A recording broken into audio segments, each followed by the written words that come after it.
This is Adam Marburger, and this is Humans That Build. Real conversations with real people, not just about what they've built in the world, but what had to be built inside them first.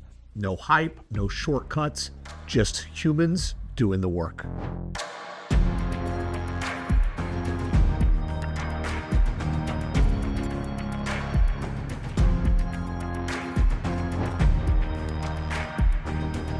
Humans That Build, real people, real work.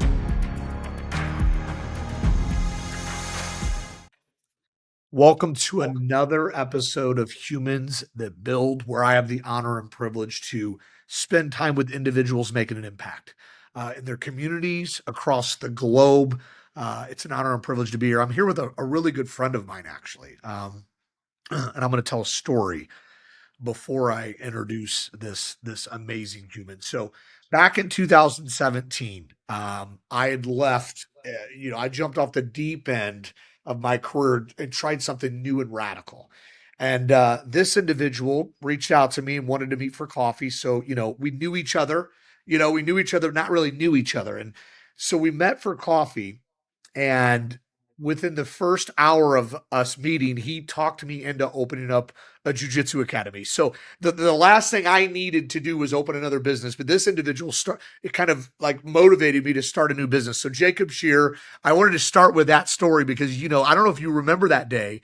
I remember it well. Yeah. I remember it well too. And of all the things in the world that I didn't need to add to my plate was another business. So I want to thank you for adding chaos, but absolute bliss and joy to my life. So I want to start by saying thank you. So Look at you now, though. yeah, we got a beautiful thing. So for people who don't know you, this is Dr. Jacob Sherer. He's a doctor in chiropractic, and I will tell you, he's not just any doctor. He works on some professional athletes, local athletes. Every time I've been broken, physically, emotionally, he's not able to fix me. But every time I've been broken physically, Jacob and his wife have fixed me. So, Jacob, I want to thank you for that. Welcome to Humans That Build, my brother. Thank you. Thank you. Yeah, I'm real happy to be here. I'm glad that you're doing something like this, and this is kind of the next step for you. I think would be to do something of this nature and add even more chaos into your plate, right? And I will say that I was just talking to somebody that I don't look at this as work. There's a lot of joy that I get from this, but it's kind of selfish joy because Sure. I every conversation I have, I take something away, and I know the viewers and the listeners take something away as well. So there's a sense of selfishness that resides in that, and I'm just grateful to be doing this. So I want to get right to it. So you've done a whole lot of things.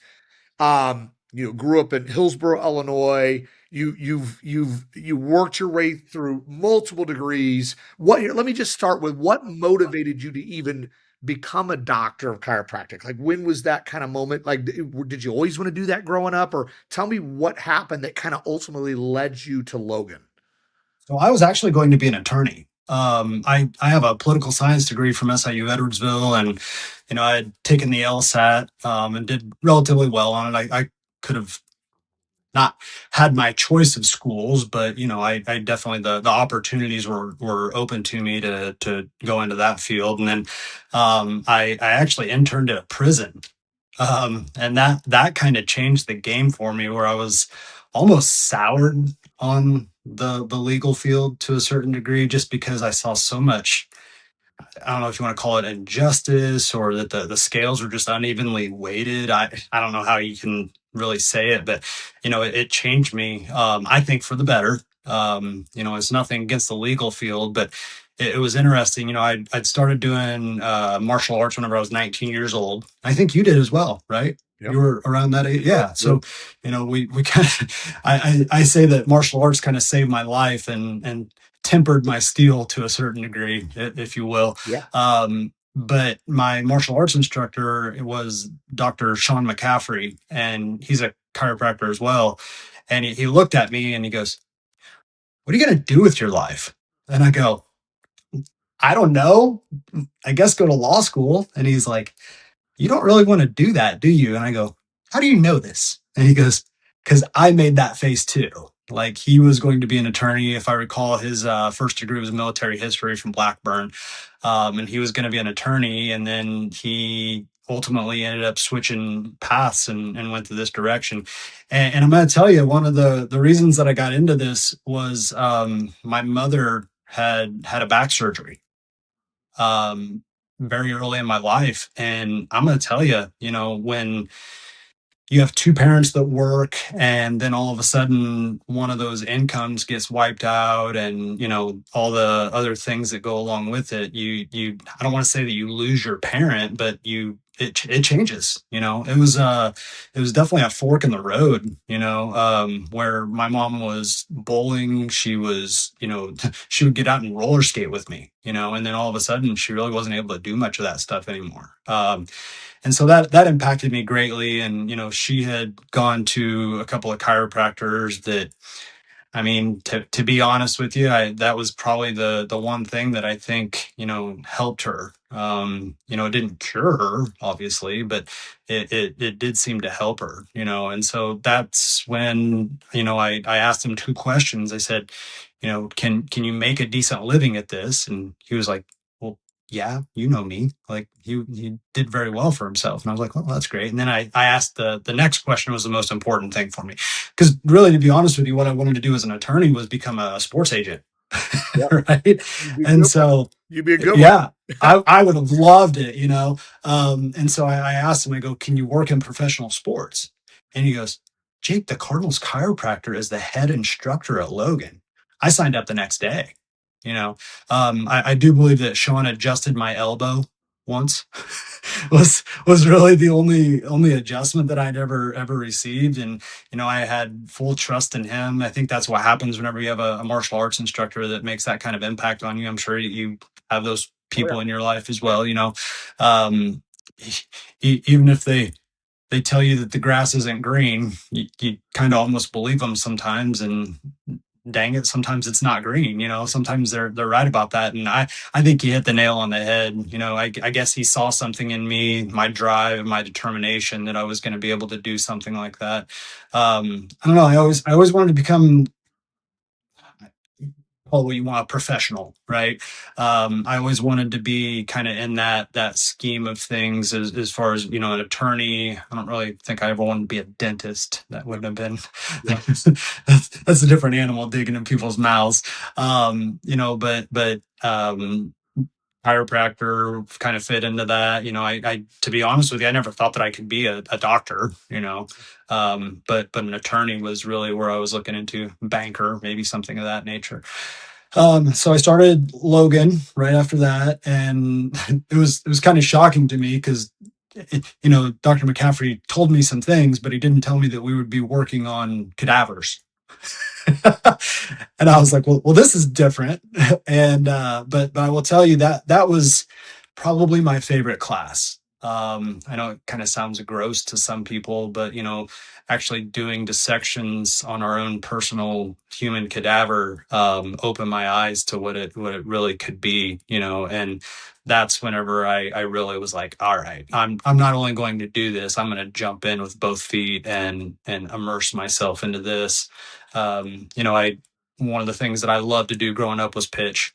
If I could have my choice, I would be a major league pitcher. To be completely honest with you, that was my drive. That's what I love to do, and I blew out my elbow, right? And so I figured this Yeah. was an avenue for me to learn more about myself, learn more about how to help other people. And then ultimately what it became was I wanted to be this Uber coach for baseball athletes. And it's funny, the other thing, obviously, because it's a martial arts instructor that brought me there, was I wanted to work with professional MMA fighters.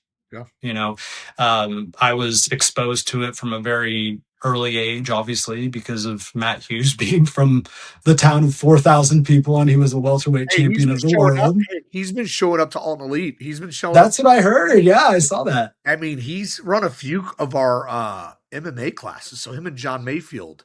Uh, John is a diamond. he's a diamond. I God bless. absolutely, He's an yeah, absolute. I absolutely love that man. He's an absolute animal on the mat too. You got to be real. You got to watch. Oh, You got, he's a handful, and it's funny. I actually cornered one of his fights yeah, at he's full blown. Shamrock. Yeah, he's running the full blown show on the MMA program. But I want to hear. He's I want great. before we get in because I do want to talk. I got a lot of things I want to talk about when it comes to you working with athletes and stuff. But I got a question though before we get there. Mm. So you go to Logan. How first of all, how difficult was it? How difficult was it for you to complete and get through Logan? It's hard. I'm not gonna say that it wasn't. I'm again, not to be cocky, but I'm very blessed. Number one, I think because I had a passion for it, it came to me easy. But I was very blessed that I was able to get through school pretty well unscathed. Yeah. My wife and I always joke about it. It's a lot of people get stressed out by school, and I just don't remember being stressed out by school. What's You okay? So know, what's more stressful then? business. So I was going to ask you, so this is where I'm going with. So you kind of Yeah, where I'm going. So all right, so you go to school and you knock it out of the park, right? It wasn't that difficult for you, right? There's a sure. lot of people. I mean, school's for some, school's not for some, and I'm going to raise my hand. I'm kind of one that I hated it, wasn't great at it. But like for I instance, don't like it. I don't like it, what's but I harder can do though? it. What Sure. what's more Yeah. stressful and harder? The actual opening up a startup business, and what was that like? So tell me that transition. Let's go into that. Well, so it's interesting because I started out on my own originally Yeah. at Be Well Now, which is a local massage therapy clinic, right? And Teresa Franklin and Olivia Kelly, they brought me in, and I was kind of doing my own thing. And then out of nowhere, my wife's chiropractor, I guess, he had some issues with the chiropractors that were working there, and then he ended up coming to see me for acupuncture. I did my internship with Dr. Gary Ditson, who I credit with, you know, he said to me, he said, Jake, you can do this. And I was like, what? And he goes, this. I was like, what? And what he meant was you can do anything you put your mind to, right? And so I learned acupuncture from him, and this doctor came in to see me for acupuncture, and then he ended up offering me a job. I was very grateful at the time. I wish that I never would have taken that job, if I can be completely honest with you. And it literally, I think it was a lack of confidence to see it through, in the beginning. And if you really look at it, it was kind of like the easy way out, if you will, right? And so I started off on my own, and then ended up in that situation with him, with my wife. So my wife and I were both working for him, and then he told us that he wanted us to buy the clinic, and basically said some, I call them untruths if you want to, right? Yep. Well, You've been in business. I mean, you can blast them if you want or her. yeah. You Well, I'm going to try not know to. me, I would I'm love to. good in that. I So would love to, but yeah, I'm not going yeah, to. Uh, but and at some point, I just had enough. I'd had enough. I was super stressed out, doing some things that I shouldn't have been doing, as far as I haven't drank for nearly 10 years now, it's and amazing. there's a Congrats. there's a reason behind Yeah, that, right?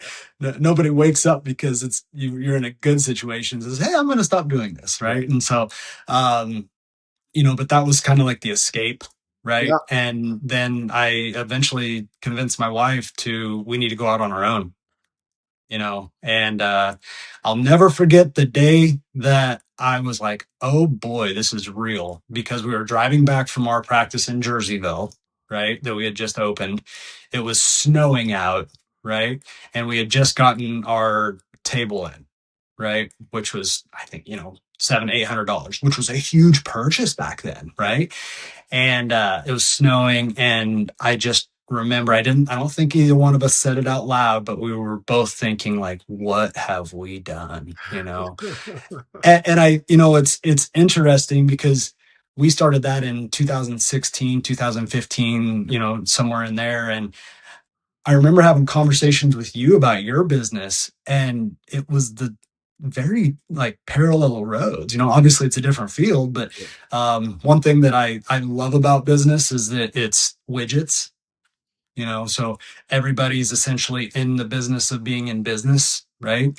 And so there's a lot of people in business that say, I don't care what the field is, it's you have these rules. And then I would push back and say it's a lot different in the healthcare business. But there were a lot of similarities Oh yeah. between what you were telling me and what I went through. And I, I know it kind of sounds goofy, but I was proud of you, like to see you. I mean, dude, you were going up there and taking swings, Yeah. and I got well, hit a few times. Yeah, I got punched in the face a few times though too. That was well, of course, I mean, yeah, it's you're not gonna get into a fight like this and not get touched, yeah. and that's kind of where it ended up. And then after that, I was doing jujitsu and judo over at the Hit Squad, Yeah. right? Matt had already gotten out of that part of it, and it was run by Jesse Finney at the Yeah. time, right? Yeah. And that's where I met George Stanich, Yep. right? Great guy. And another man that saved my life. Yeah. These people kind of come into your life for a reason, I think. And he was one of those that, very similar to my old mentor. He was like, for some reason, he took a liking to me, right? And we just really hit it off. And it's funny, because now I'm the team doctor over at Principia, Yeah. and the Congrats on first all that. call, I mean, literally the first call that I made was to George Stanich, Yeah. right? Like, hey, what are you doing? Right? Do you have time to do this? And now he's the strength and conditioning coach for baseball and some of the other ones out there. So, 10 years later, George and I finally get to work in a business aspect together. We've been trying to do this for years, so I it's love it's that. pretty And here, awesome. I Yeah. I think so. When you jumped off the deep end and you and Katie, both had that aha moment, like, holy cow, what do we do? Like those are real moments of reflection. Like and I don't know about you, but I look back and I know when I did something similar, I left a safe, comfortable existence for a destination unknown. But I did know that I knew I was meant for more. And I knew that, Yeah. to be honest, I'm unemployable. I was talking to one of my business partners. He's over in Spain. Me too. Talking to Max, we're like talking today. It's like, we're so unemployable. Like, we couldn't work anywhere. It's impossible. Now, though, it is an honor and a privilege to work for yourself. It takes guts, it takes courage, it takes resilience, a lot of sleepless nights. So, walk us through the first year of Oprah. And I'm going to share before we go into this, you and your wife have a wildly, I mean, not just an app, you have a wildly successful practice. You Hmm. guys offer lots of products and services. You guys are I would say the biggest deal in town, you guys, but it took a while to get there. So let's talk about what was that first year like? Let's share some of the stories from that first year. Scary, scary, right? I go back to the line, you got to fake it till you make it kind of thing, right? Um, I hadn't really, well, I had been tested, right? Because I was a chiropractor for nearly 4 years before I started my practice, right? And so I'd been tested as a doctor, and I knew that I could do that, but I'd never been tested as a business owner, right? It's way different when you have your name on the front, Yeah. right? When you actually have your name on the front and you're making the decisions, it's a little bit of a different animal. And so what I tried to do was kind of the same way that I connected with you, right? I tried to connect with as many people as I possibly could. I will say probably the most important connection that I made was Jordan Dowdy. Yeah, what a great guy he is. My Yeah, he and I've been through some stuff together. I've tried my best to be the best doctor that I possibly can for him all the time. I've seen him win, I've seen him lose, and so working with him, then he introduced me to Sean Woodson, right? And you and I had that meeting with Sean at the Regal Beagle that yeah, that I remember morning. that. And yeah, and it was wild. To be completely honest with you, I had expected to have more success in baseball before MMA and combat sports. right? But it was the exact opposite. And here I was 2, 3 years, maybe 4 years into my practice, and all of a sudden we got a guy getting a call to the UFC, Yeah. you know, and one of the big things that I will say immediately, I am not responsible for anyone's success, Yeah. right? Like that individual has put time, effort, blood, sweat, tears, and what I try to do is help facilitate it, Yeah. right? So you're never going to hear me say, outside of a couple of guys, like, those are my guys. And in fact, you'll never hear me say, I'm the reason that they're there. Yeah. No, no, no, no, no. They are the reason that they are there. Like that's the most important thing. I Well, try in to help. combat sports too, though, I mean, keeping Mhm. your athletes healthy is absolutely critical for their success, though. If you, Oh, it's huge. yeah, It's I mean, huge. it's, I just do jujitsu and I can barely get out of bed some days. It's important to get Mhm. to go. Yeah. Well, and I think recognizing that, is probably one of the most important things. And all I've ever wanted for, in return for a lot of these guys, um, is for them to speak well and respectfully of me. Tell people what I can do. Don't don't oversell me. Right. I don't want to under deliver.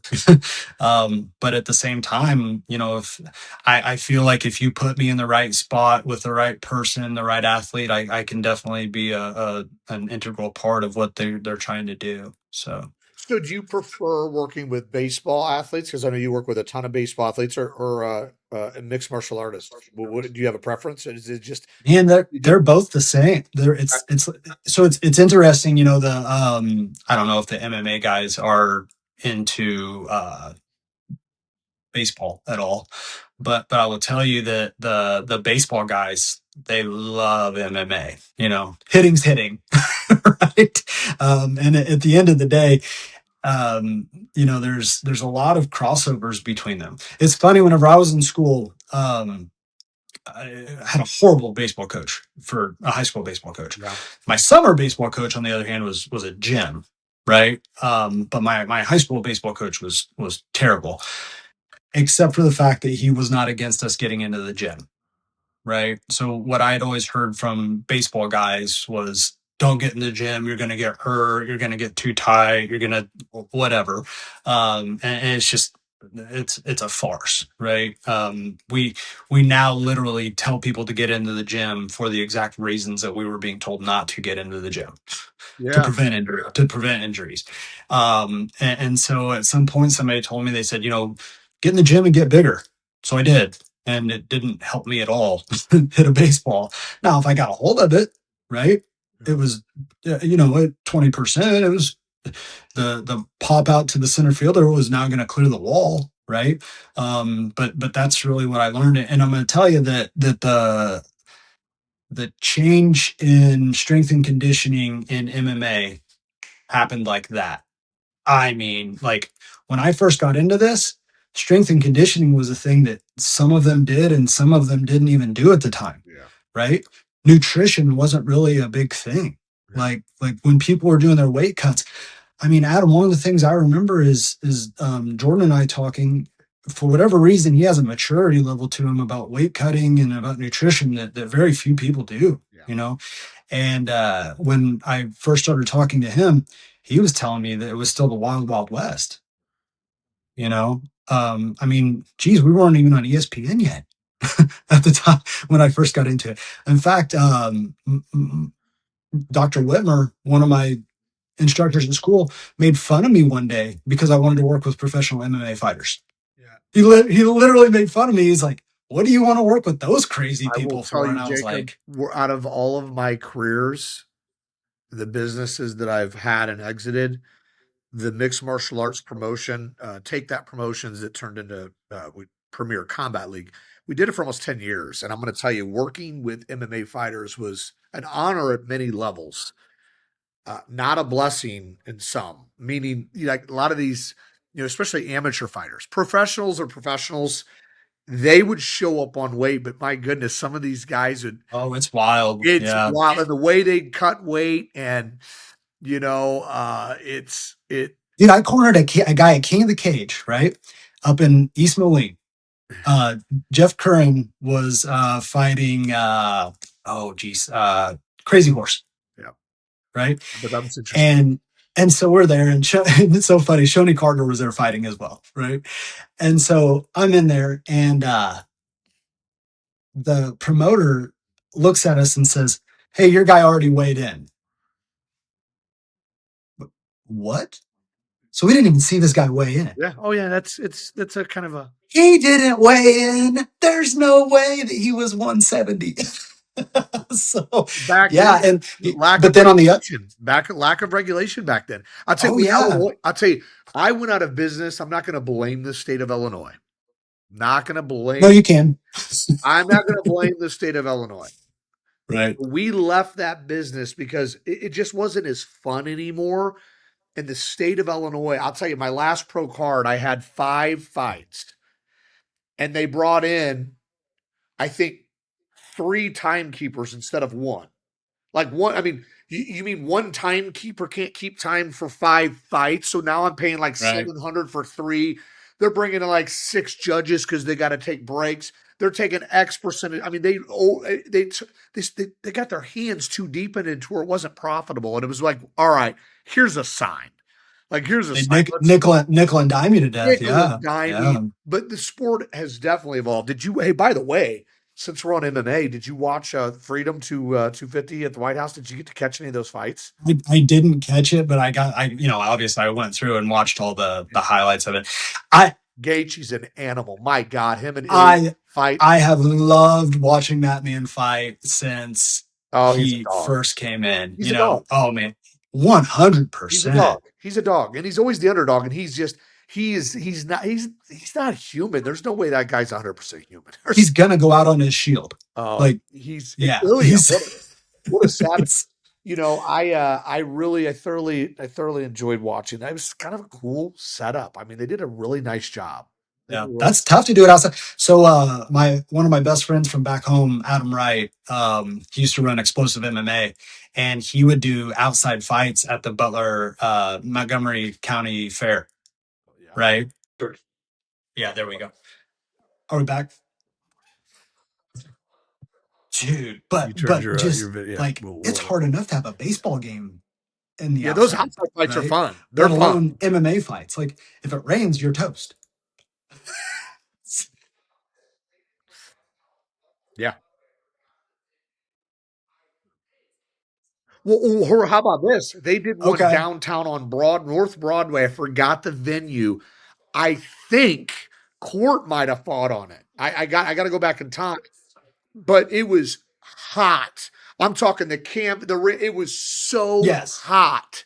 I mean, horrendous idea. I don't know what they were thinking, but back in the day, I mean, MMA is a little bit different in the early 2000s, but it's come a long way. And I'll tell you, the White House card, they did such a Yes. nice job on it, and I can see truly Well, there's a why joke in baseball play. I baseball, mean, like everybody. whatever It's your kind of position is, hard you want not to play to something love else. MMA. I mean, So if you're a pitcher, you I want mean, to go play the it's outfield. reaching And if you're such a a first wide baseman, you want to audience catch. And now. if so it's like these a lot of the baseball players have, Yeah. the imposter syndrome of I really want to be an MMA fighter, but you really don't. Like that's the thing, anyone that's fought. Now, I have not actually gotten into the cage, right? Trained since I was 19.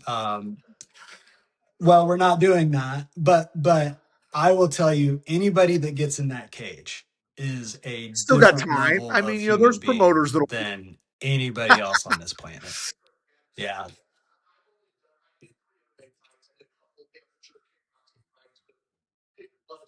It's different, man. I'll tell you. I've only done. I did 3 MMA fights. I did a couple amateur kickboxing fights with big gloves and big headgear, which God, those were awkward. But I'll tell you, it's a different thing. It's kind of it's weird. It's almost weird when you. It's because you Well, got and all those people in the room, and every they're watching you every fist fight fight that a human anybody else inside of a has ever cage, been and into it does happened like something to that, you. You know, it right? is Like, exhilarating. It is true. yeah, it's Yeah, it's wild. So, yeah, yeah. yeah. It's a planned fight. You're playing it. Yeah, yeah.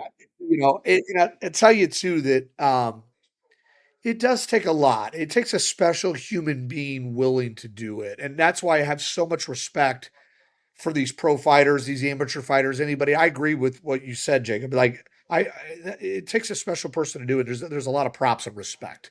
I got to ask you this question because you've done so much, with your firm, your practice, but you've worked with so many different types of athletes. What's one of your maybe biggest wins? So What is so my one of your my favorite biggest success, successes and from being a I coach lost and my voice working over with it. these individuals? If you could kind Was of watching expand on that. Sean Woodson hit his opponent with a knee on the Contender Series, and he gets he gets a contract, right?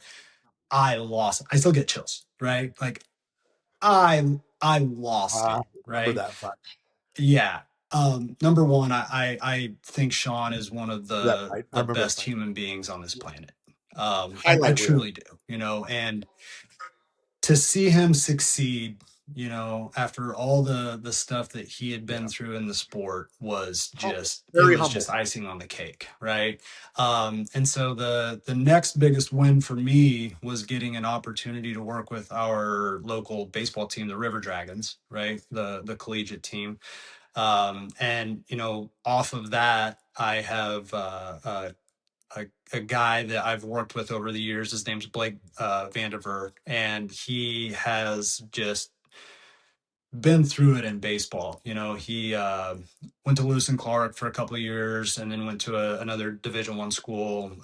He ended up doing a little bit of professional baseball, and now he's and then he was training at a baseball facility in Virginia, and now all of a sudden he's an assistant coach with the River Dragons. And so Uh, a lot of people, and somebody asked me the other day, if the St. Louis Cardinals called Wow. you, would you go? And I said, I don't think I would. I know that that's I know that it it does, but it would take me away. You know what I mean? Crazy. And That so sounds crazy I to me. really Just I know real. that that sounds bizarre because that was one of my big things that I wanted to do. I wanted to work in professional baseball. I don't. If somebody called me today, I don't think I would. Um, yeah. And I'll tell you what, and I think this is the perfect segue because I think I know where you're going with this. So you're yeah, what one thing I wanted to bring up, and I want to give you some recognition and acknowledgement for, is you're Yes. single. You're homeschooling your child. You're sacrificing a whole lot that you could be Thanks. doing to ensure your best future for your little boy. So first of all, hats off to you. But let's talk through that a little bit. What made you make that decision? What made COVID. you make that decision to COVID. begin with, and COVID. how Literally. I mean, difficult was I it to I've start been very critical doing of that, homeschooling education, your child? right? I Okay. carry two master's degrees, one in sports science and rehabilitation, and then another one in nutrition and human performance. I've taught at multiple schools from you know Division 1 colleges to online programs. Currently, I teach at Graceland University in their master's program, and I get the final class. So I'm the final boss. I'm the Shao Kahn of of their degree, right? At the top of the mountain, they got to beat me, and Nice. I saw it get watered down. They keep moving the goalposts, and not in a good way. They're moving them closer to the kids, right? And what you're seeing whenever you really look at the statistics, I never thought I was a public school kid, right? So I wasn't private school. I grew up in the public school system, and I hated it. Right? Same. Like I think a lot of other people do. I mean, I appreciate everything that those teachers did for me, but at the same time, I there was nothing about it I liked, right? Just going to I honestly think that if it wasn't for sports those Yeah. last 3 or 4 years, I probably wouldn't have done as well as I did. They made you, right? And so I just started to see it get watered down. And from it being watered down, I started to look into it more and more. right? Mhm. To be completely honest, like I would get messages and letters from kids that were graduating and things like that, and I would see I know this sounds terrible to critique it this way, but like the grammatical errors, right? Just that the errors and things on super simple things, right? Like they were misspelling things, using punctuation incorrectly. And I was like, what is going on right now? Right? Is this just laziness? And then, nope. A small percentage compared to where we were when we graduated can read. A small percentage are doing math correctly. So I started looking more into it, right? And I'm very critical of the education Yeah. field at large, the capital E, right? I think the lowercase educators, I feel for them, right? But they are part of that system, and that system's broken right now. Like Yeah. there's no way around it. Like if you can't look at it, it's kind of like a baseball team. If you're 3-25, something's not right, right?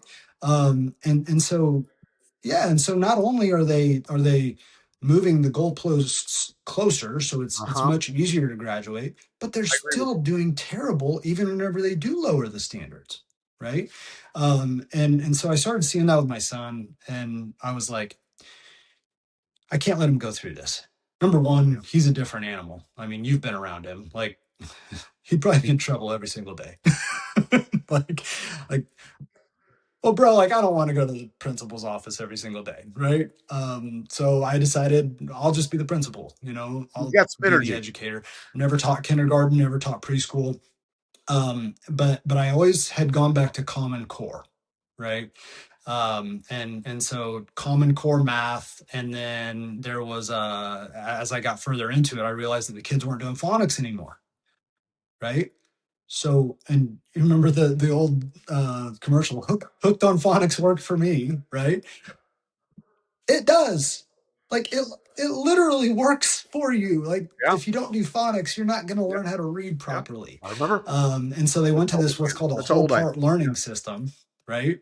And so I'm going through curriculums and I'm like, what are sight words, right? And so now these kids were expected to memorize these list of words and then be able to put them together. No, no, no, no, no, no, no, right? I mean, back to our MMA stuff. How often do you see an uber advanced technique win a fight? Zero times. Zero times. It's usually something simple, right? I mean, how often did Chuck Liddell knock somebody out with a hook It's punch? pretty low percent. It's not advanced, right? I mean, how many times do you guys see do we see people get caught in guillotines? How many times do we see people Yeah. get caught in still even rear naked chokeholds? Yeah. Right? The basic thing is what often is the most effective issue, right? Yeah. And so, yeah, and so I realized that they weren't doing the basics anymore, and I I saw this can't in agree with that martial arts 100%. too, Yeah, right? I agree There with would that be 100%. guys that come The in and they basics. wanted to learn I even heard it a couple times. I want to learn the secrets to martial arts. You know what the secret is? Get really good at the basics. Simple, right? Like if you're really good at the basics, that's the secret. Yeah. Here's the secret I'm going to give you because this is something I'm passionate about, um, for obvious reasons. How do you get good at martial arts? That's Well, it. especially jujitsu, which is the most difficult black belt to ever receive. You have to show up and put hours on the mat. That's it. Because if you put hours on the mat, you're learning techniques, and over time you stack these No, no, combinations of techniques with time, and then you become good. And a lot of coming in 2 days a week is not going to get you great. Uh, Well, and when but I first started you martial come in arts, three, it four was days every 5, six week, you're days a gonna, week. you It was you the only thing I consistently ever do that wanted over to 10 to do. 12 years, It you will absolutely consumed earn me. a black belt. I had the benefit of a Muay Thai world champion was one of our Yeah. instructors, and I would literally drive to Jacksonville, Illinois, right, for 2 hour lessons with him by myself. Nobody else would go with me. We'd go to this little cornered part of the gym, and he'd basically beat the crap out of me for 2 hours, and I learned that way. And that's how you get good. Same thing with becoming a doctor. You know. Mm.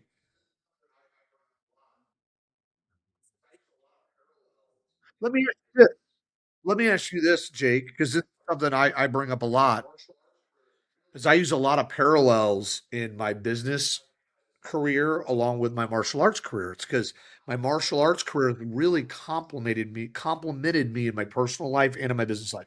So, do you have a take on that? Like, how is it how has martial Oh, arts you have enhanced to. your life, You and have what to get would you into say to the it. younger It generation that is is not the most rewarding currently in sport that any you'll form of ever get martial art? What into, would you say to right? them? You want to become a better baseball player? Go do jujitsu, go do Thai boxing, go learn how to do that. I, as nicely as I can say, I don't care what the sport is. If you have that background, right, you're going, and what's interesting is not every martial artist is good at the other sports. I've encountered that quite a bit. Um, but I will say this, if you have a propensity to be a good athlete and you go and do martial arts, you will get better at that sport. 100%. Right. The other side of it is kind of like what you said. You have to keep coming back. Right. Yeah. Uh-huh.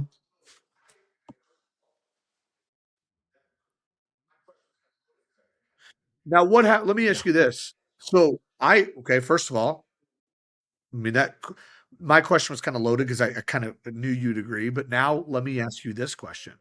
How do you, I agree, but how do you get through to that individual? It's got like some nervous energy about it, apprehension. What's going to happen? Am I going to get Oh beat yeah, up? that's gonna Am I happen. going to feel Like stupid? I've I never mean, done to that be before. I completely watched honest the with you, UFC. That stuff seems like that's if you go swimming and crazy. you What don't know would how you to say to swim, are that you dude? gonna suck in some water? Yeah. Like there's a learning curve for everything. It's just it's much sharper in martial arts. You know? I A mean, little bit. I, I mean, look at you and I were slow rolling that one day, right? I slipped, your knee was in the wrong spot, and I broke a rib. That it's gonna happen, right? But you will learn something about yourself, you know, Yeah, I do remember that. It was a and long time. I think Yeah. it's the most humbling experience, right? What's interesting to me about martial arts is when you first get into it, right? You almost have like this cocky attitude to you to a certain degree, and I've seen this in other people, right? And then the longer you've been in it, the more humbled you are, typically. It's not to say that every person that's been doing it for 20 years, but you know, like it just becomes something you do as opposed That's very to true. let me show you what I do, you know.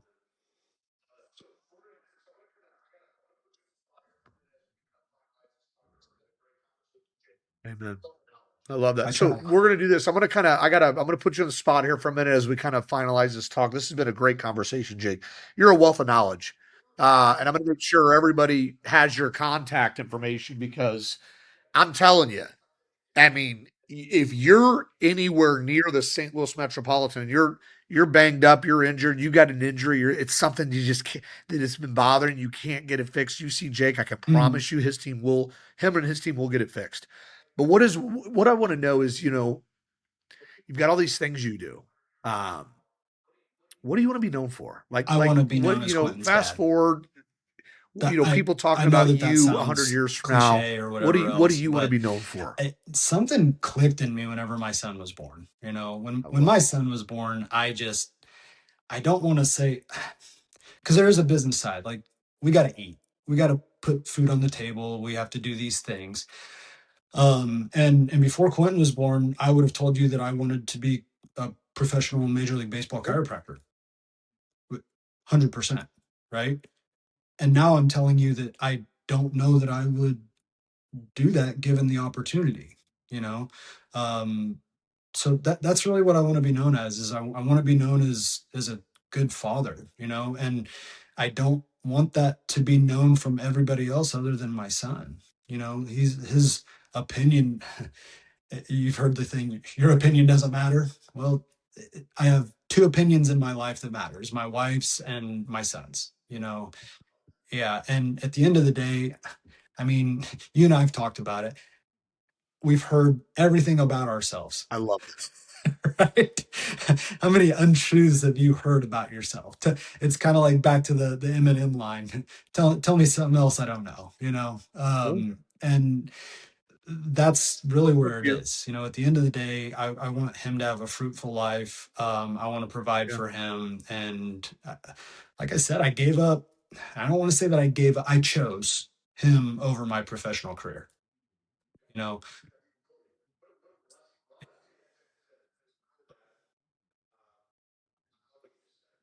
Yeah. You had the ability. And what a blessing. Well, I'm gonna say as a Mhm. girl dad, uh, I love what you just said. I mean, really, if you think about it, really, it's all family is what matters. And I love how passionate you are about being a father. You're a wonderful father.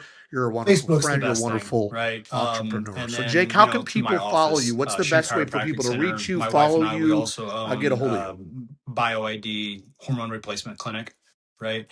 And that's kind of more what she runs, right? So it's funny, we call ourselves the bald eagle parents, right? Where I don't know if you know much about the bald eagle, but while one's out hunting, the other one's tending the nest, right? And so that's literally what happens. Whenever she's at work, I'm here, and whenever I'm at work, she's here. So it's great.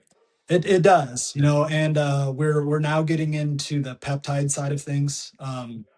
My I've got Love it. It a works. real good friend It of works. mine that's affiliated with the Dallas Cowboys, Dr. Logan Mills, Yeah. and he's just been twisting my arm for 3 or 4 years about this stuff. And I finally found a program, and I feel confident enough with them, that we're gonna start really going after those. I can't wait to have them for myself. That's the one thing they don't tell you about when you start martial arts: the accumulation of injuries. you know, yeah. Well, I'll never forget. I was working with Eric Hubner one day, Oh, yeah.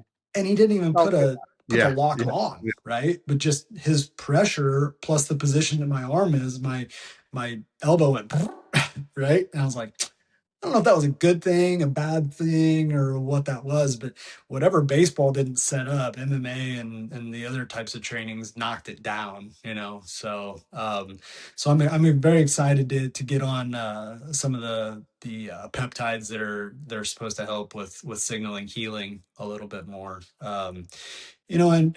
And with testosterone, I myself, I had kind of let myself go. I was 240 pounds, 242 I pounds. can't wait. And my testosterone, when I finally did get it checked, was 540.